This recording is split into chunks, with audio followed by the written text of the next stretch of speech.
छोटी रे मोटी कृष्ण ता गुण शोभे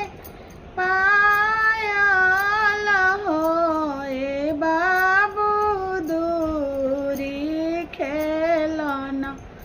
मत जाई खोजन कैसे जाइबे खोजन कैसे जाइब हो ए लाला दूरी खोजन मत जाई खेलन मत जाई खोजन कैसे जाइबे खोजन कैसे जाइब हो आधा राति बिताले पहरा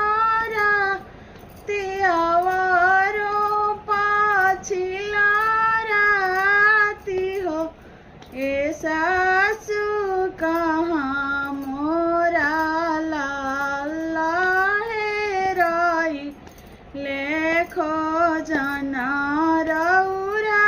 जाई खोजना रौरा जाई सासू जी के हियन हम आलार पिया जी के दूला अर हो ए सासू नवरे रतना के वाहिनी खोजना कैसे जाई खोजना कैसे जा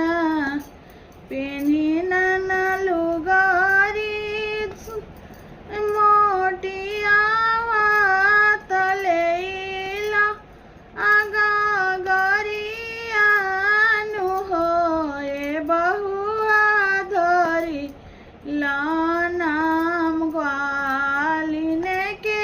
भेसा वा खोजना तो